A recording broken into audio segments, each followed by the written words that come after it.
नमस्कार बहनों एवं भाइयों। आज मैं आप सबसे जल संरक्षण विषय पर अपना विचार व्यक्त करना चाहूँगा। वर्तमान समय में जल संरक्षण विश्व की सबसे बड़ी समस्या के रूप में उभरा है। विश्व में यद्यपि इस धरती पर जितना जल विद्यमान है उस पर अगर हम विचार करें तो पाएंगे कि धरती के लगभग 76% हिस्से को जल ने अपने घेरे में ले रखा है। जितने समुद्र हैं, नदियां हैं, ग्लेशियर हैं, भूगर्भीय जल है,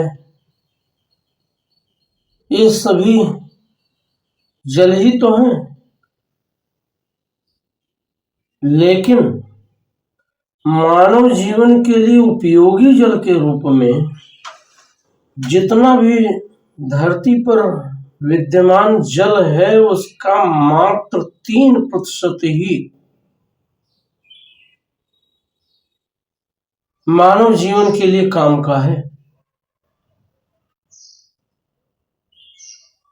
जिसे हम मृदु जल कहते हैं। वो मृदु जल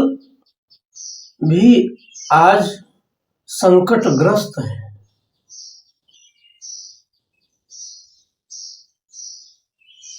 भगवान भुवन भास्कर जब धरती पर अपना प्रकाश फैलाते हैं तो उनकी किरणों से धरती पर जो विद्यमान जल है, समुद्र के रूप में, ग्लेशियर के रूप में, वो सब वाष्पित होकर आकाश में विद्यमान हो जाता है और वही वर्षा के माध्यम से पुनः हमें प्राप्त होता है। महाकवि कालिदास जी ने रघुवंशियों के पावन चरित्र को स्पष्ट करते हुए उनकी कर प्रणाली को भगवान सूर्य की कर प्रणाली से जोड़ने का कार्य किया था।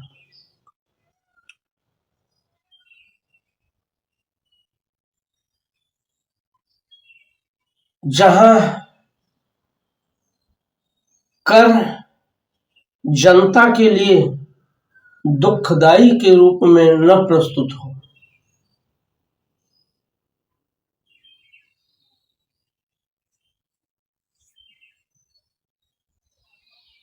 उनका कहना था कि रघुवंशी राजा लोग प्रजा की भलाई के लिए उसी प्रकार से प्रजा से कर लेने का कार्य करते थे जिस प्रकार से सहस्रों गुना अधिक जल बरसाने के लिए सूर्य पृथ्वी से जल ग्रहण करता है।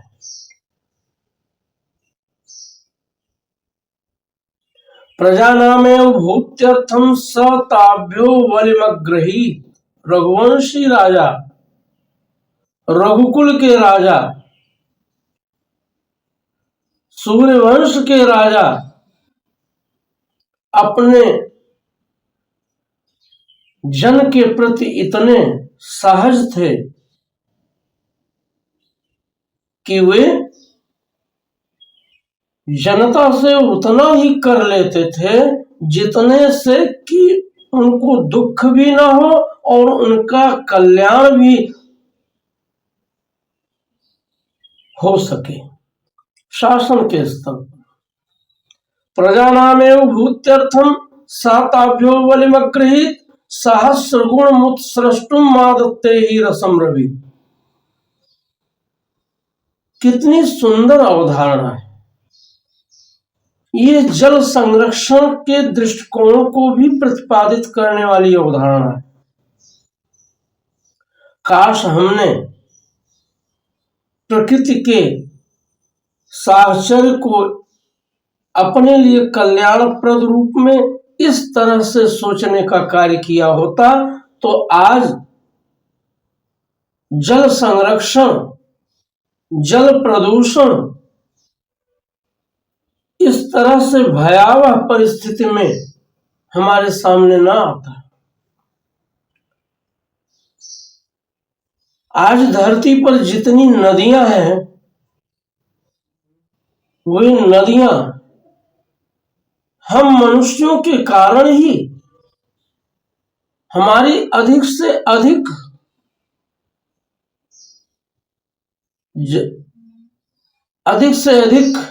जल का उपयोग करते हुए भी नदियों के स्रोत को, नदियों के प्रवाह को प्रदूषित करने की प्रवृत्ति ने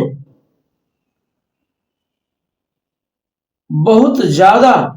जल प्रदूषण करने का कार्य किया है।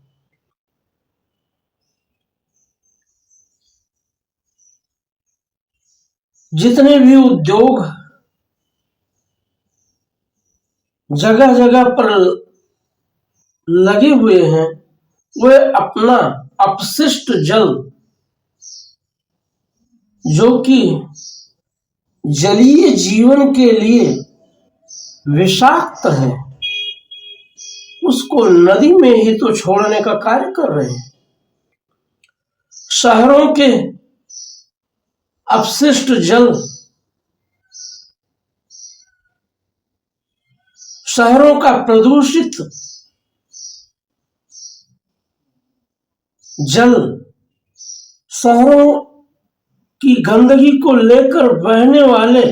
नाले, ये सब अंततः नदी में ही तो प्रवाहित किए जा रहे हैं, जिसके कारण नदियों का जो जलीय जीवन है वो इतना दुष्प्रभावित हो रहा है कि उसका दुष्प्रभाव हमारी सृष्टि पर, हमारी प्राकृतिक संरचना पर विपरीत दिशा में पड़ रहा है। हम ये समझने को तैयार ही नहीं है कि इस तरह के जो प्रदूषित जल हैं उनको हमें पहले वाटर ट्रीटमेंट प्लांट यानी जल प्रशोधीकरण संयंत्र लगा करके उन्हें शुद्ध करके उसका अपशिष्ट तत्व जल से अलग करके उस जल को नदी नालों में प्रवाहित करने का आचरण करने की जरूरत है। सरकार ने सभी उद्योगों के लिए, सभी फैक्ट्रियों के लिए ये प्राविधान बना रखा है, लेकिन हमारा जो भ्रष्ट शासन तंत्र है और लोगों की कम से कम खर्च करके अधिक से अधिक जो लाभ प्राप्त करने की प्रवृत्ति है, भले ही सृष्टि का नुकसान हो, प्रकृति का नुकसान हो, जीवन का नुकसान हो, इस प्रवृत्ति ने ही इस परिस्थिति को उत्पन्न किया है कि हमारी नदियों के जल, जिन नदियों को हमने मां का दर्जा दिया है, गंगा मैया, यमुना मैया, सरयू मैया, गोदावरी मैया, हमारे देश की सारी नदियां तो हमारे पर्वत जैसे आदर्श पिता की पुत्रियां हैं, जो प्रवाहित होकर के लोक कल्याण में प्रवृत्त हैं। लेकिन हमने उन नदियों को इस तरह से अपने दुर्व्यवहार से प्रदूषित करने का कार्य किया है कि आज जल संकट शुद्ध जल की अपेक्षा हमारे लिए दुस्तर हो चुकी है, कठिन हो चुकी है। बंधुओं बहनों, ये आप सबको विदित ही होगा कि धरती पर जितना भी जल है उसका मात्र 3% ही उपयोगी जल है, और वह भी हमारे द्वारा इतना प्रदूषित किया जा चुका है कि हमारे स्वास्थ्य के लिए वह जल अब अनुपयोगी हो चुका है। इसी के साथ हमने नहरों को निकालने में, बड़े बड़े शहर बनाने में, बड़े बड़े डैम बनाने में भी ऐसा कृत्य किया है जिससे हमारी प्रकृति का संतुलन बिगड़ रहा है। पृथ्वी के ऊपर जो जल चक्र है वह उसी के अनुरूप वैसा ही पृथ्वी के भीतर भी प्राकृतिक जल चक्र है। पृथ्वी जिस मात्रा में जल को अवशोषित करके अपने गर्भ में उसे संरक्षित करने का कार्य करती है, उसका अंधाधुंध दोहन, उसको प्रदूषित करने का उपक्रम,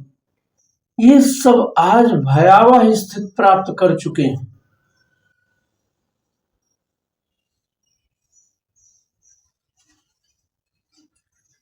उसका कारण एक तो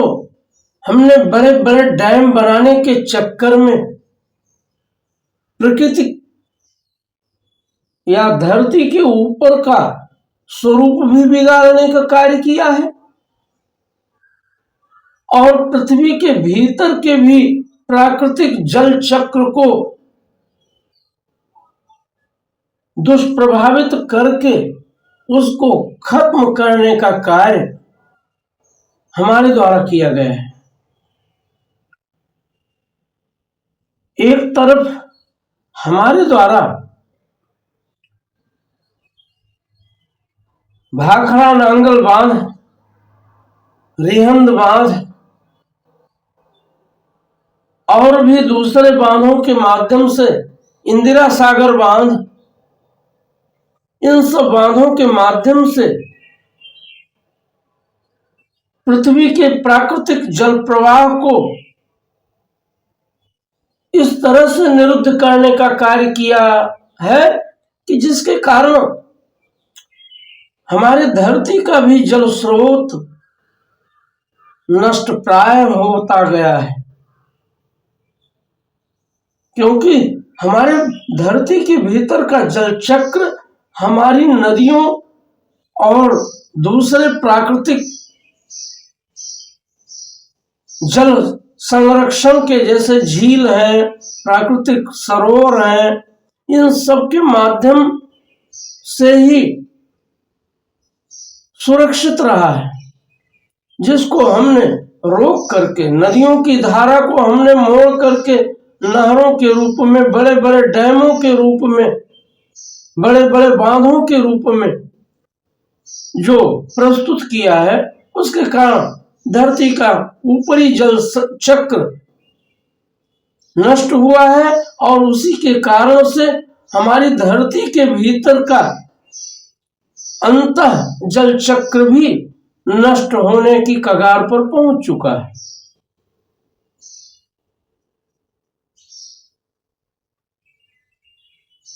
इसी के साथ हम दूसरे रूप में भी पृथ्वी के भीतर, पृथ्वी के गर्भ में जो संरक्षित जल है उसको प्रदूषित करने में जुटे हुए हैं। आज जो शौचालय बनाए जा रहे हैं,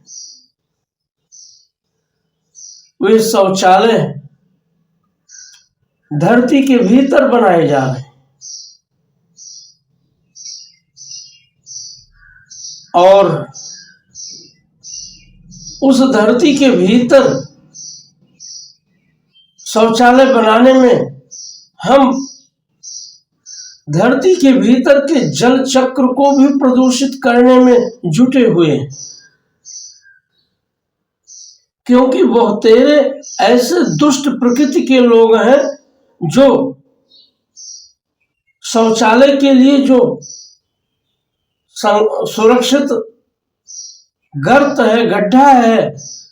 उसको इस तरह से न बनाकर सीधे बोरिंग करके जो शौचालय का मल है वो धरती के गर्भ में डाल दे रहे हैं और ये समझ रहे हैं कि हम तो खर्चा बचा ले रहे हैं, हम व्यय बचा ले रहे हैं। जो शौचालय निर्माण में 50,000 रुपए का खर्च आता है वो 2-4 हजार में ही हमारे लिए हो जाता है और शेष बच जाता है। इस तरह से धरती के गर्भ में उस मल को डाल करके हम धरती के गर्भ के जल को भी प्रदूषित करने में आचरण प्रस्तुत कर रहे हैं। इन सब पर दृष्टि अगर नहीं गई तो आगे आने वाला समय वो समय होगा जब जल के लिए ही दुनिया में युद्ध लड़े जाएंगे।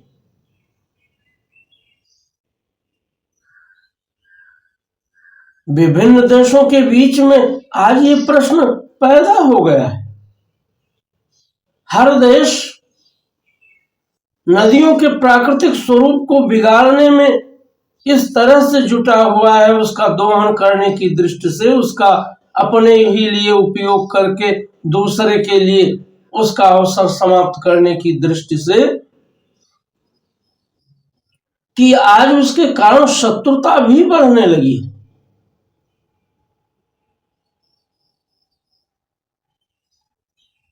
ये विभिन्न देशों की समझ में नहीं आ रहा है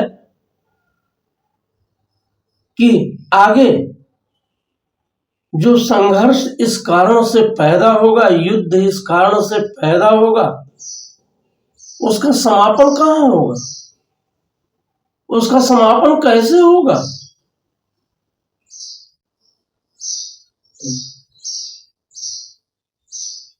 इसी के साथ हम रासायनिक खादों का प्रयोग करके, कीटनाशक दवाओं का प्रयोग करके,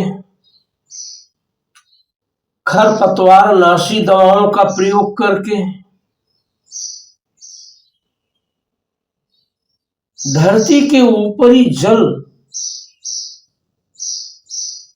जिसका कि शोषण धरती करके हमारे लिए जल संरक्षण का कार्य करती है, अवशोषित करके उसे अपने भीतर रखने का कार्य करती है और पुनः हमें उसको लौटाने का कार्य करती है, उसको भी हम जहरीला बना देने का कार्य कर रहे हैं।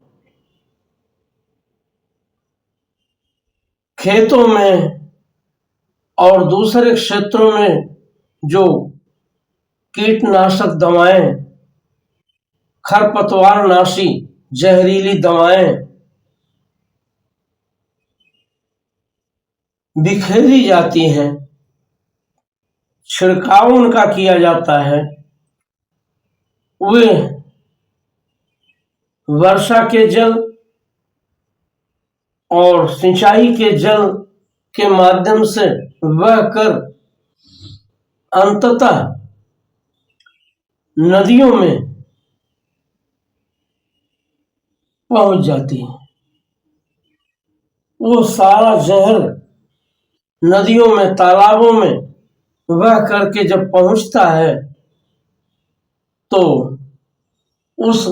कारण से भी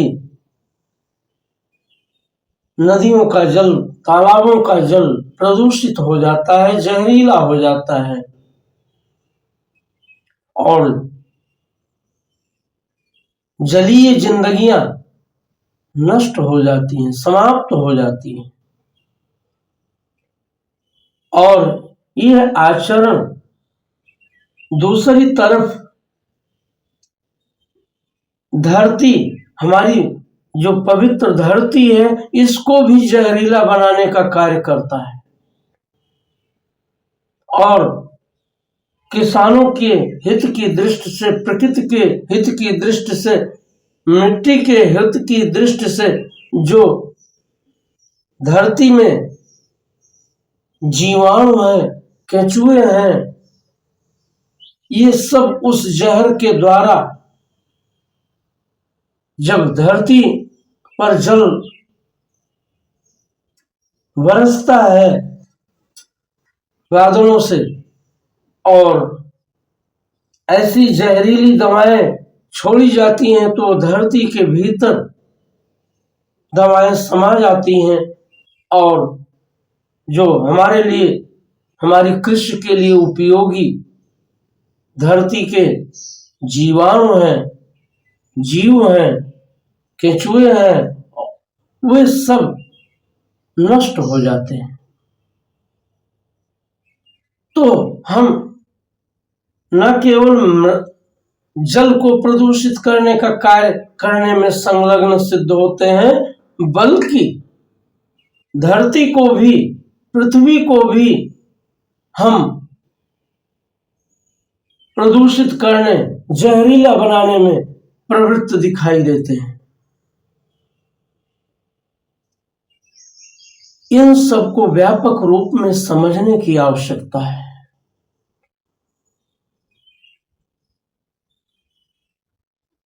अगर हमारे द्वारा इसे नहीं समझा गया और अगर हमने इसी तरह से अपना आचरण जारी रखा, अधिक लाभ कमाने की दृष्टि से भूगर्भीय जल का दोहन तो हमारे द्वारा सिंचाई और दूसरे कार्यों के लिए किया जाता,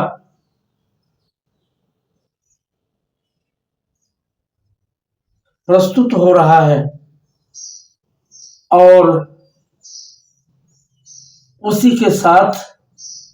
हमारे द्वारा अंधाधुंध जल का दोहन करके धरती के ऊपर जो वर्षा का जल है उसे प्राकृतिक रूप में, विशुद्ध रूप में संरक्षित करने का आचरण यदि नहीं किया गया, तो फिर धरती पर हमारा अस्तित्व ही खतरे में पड़ जाएगा। हमारी सरकारों ने जल जीवन मिशन के अंतर्गत इधर लोगों को शुद्ध स्वास्थ्यप्रद जल मुहैया कराने के लिए जो अभियान छेड़ रखा है, वो अच्छा तो है,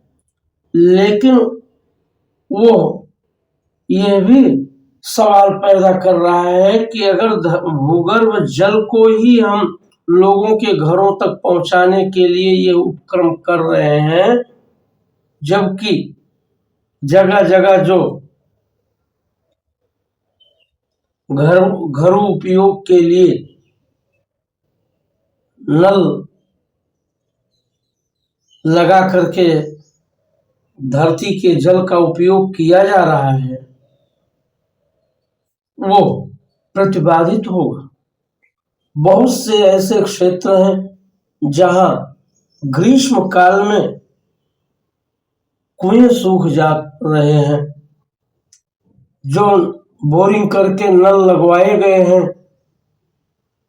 100-100, 150-150 फीट के, उनसे भी जल निकलना ग्रीष्म काल में बंद हो जाता है। वर्षा हमारे कारणों से अप्राकृतिक रूप में अव्यवस्थित रूप में होने लगी है। कहीं अति वर्षा, कहीं अल्प वर्षा, कहीं अवर्षा के रूप में प्रस्तुत हो रही है। तो उसके कारण धरती जल को सोख नहीं पा रही है। तमाम उद्देश्यों के लिए हमने धरती के ऊपर कंक्रीट बिछाने का कार्य, सड़कें बनाने का कार्य किया है, तो उन सड़कों पर तो, उन रास्तों पर तो, उन कंक्रीटों पर तो जल धरती के द्वारा अवशोषित किए जाने से रहा। पक्के नाले बना करके जो जल बहाया जाता है शहरों का, वो भी अवशोषित नहीं होता है धरती के द्वारा। तो ये सब कारक भी धरती के भीतर जो हमारे लिए उपयोगी मृदु जल है, लाभप्रद जल है, स्वास्थ्यप्रद जल है, उसका संरक्षण फिर होगा कैसे? वो धरती के अंदर अवशोषित ही नहीं होगा तो हमें प्रतिदान के रूप में धरती से प्राप्त कहां होगा, कैसे होगा? इसीलिए ग्रीष्म काल में लोग लाभ के चक्कर में, लोगों को जहां जल का अभाव होता है, सैकड़ों रुपए में एक एक बोतल, एक एक लीटर पानी बेचने लग जाते हैं। ये स्थिति कैसे निर्मित हो रही है? हमारे कारण से ही निर्मित हो रही है, हमारे अधिक से अधिक लाभ कमाने की प्रवृत्ति, लेकिन जल के संरक्षण के प्रति हमारी उपेक्षा की दृष्टि, उसको शुद्ध रूप में उपयोगी बनाए रखने के प्रति हमारी उपेक्षा, हमारी लापरवाही, ये सब आज जल संरक्षण के लिए प्रश्नवाचक चिन्ह बन करके प्रस्तुत हो रहे हैं। हम सभी को इसे समझने की जरूरत है। सबसे पहली बात तो जगह जगह जो तालाब प्राकृतिक रूप से या मानव द्वारा निर्मित होकर के बनाए गए थे, उनको जो पाट करके कंक्रीट का जंगल खड़ा किया जाने लगा है, उसको नियंत्रित करने की जरूरत है। तालाबों का संरक्षण करने की जरूरत है, झीलों का संरक्षण करने की जरूरत है, और धरती पर जो खरपतवार नाशी, कीट नाशी फसलों के लिए दवाएं हैं, उन सबका अंधाधुंध उपयोग रोकने की जरूरत है। रासायनिक खादों के द्वारा जो यूरिया आदि है, उसके द्वारा भी जो जल प्रदूषण होता है, उसको भी रोकने की जरूरत है। उसकी जगह पर जैविक खाद, कंपोस्ट खाद, गोबर की खाद, हरी खाद, इन खादों का इस्तेमाल, प्रयोग बढ़ाने की जरूरत है। इसी के साथ कड़ाई के द्वारा, कड़ाई करके शासन को ये चाहिए कि जितनी भी फैक्ट्रियां लगी हैं और लगाई जा रही हैं, उन सब में जल शोधक संयंत्र का यदि ठीक से उन फैक्ट्रियों के द्वारा प्रस्तुतिकरण नहीं किया जाता है, उनको स्थापित नहीं किया जाता है, और उनके द्वारा जो अपशिष्ट जल है उसका शोधन नहीं किया जाता है, तो ऐसी फैक्ट्रियों पर कड़ी कार्रवाई करने की जरूरत होगी।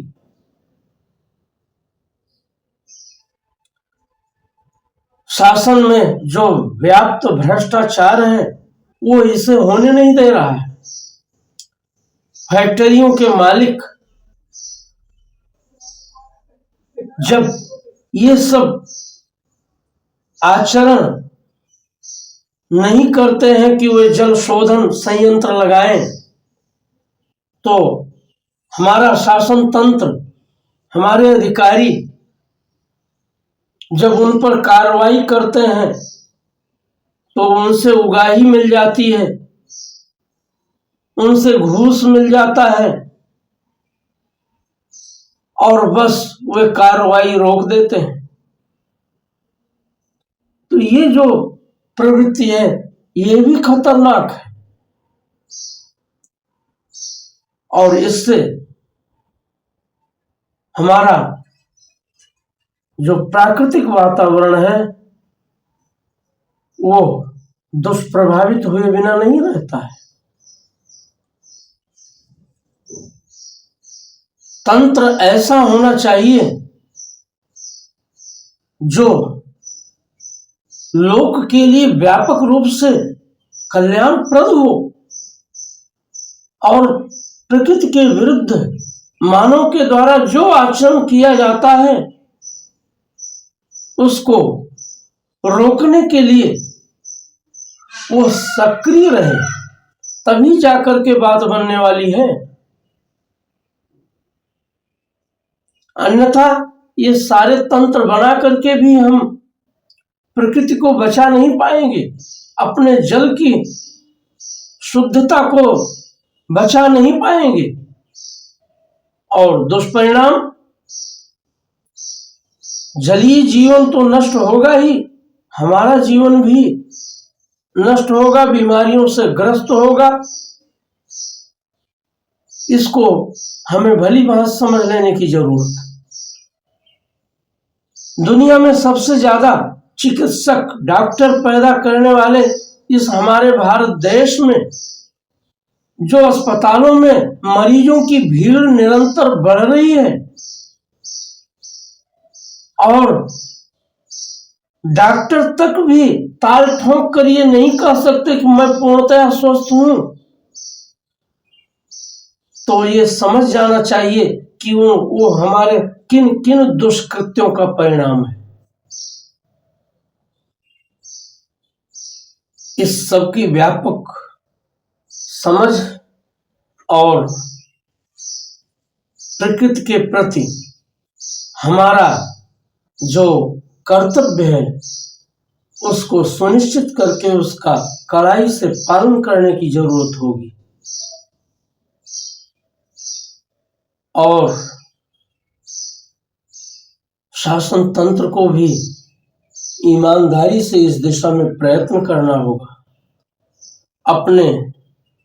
जल स्रोतों को बचाना होगा और उनकी शुद्धता को भी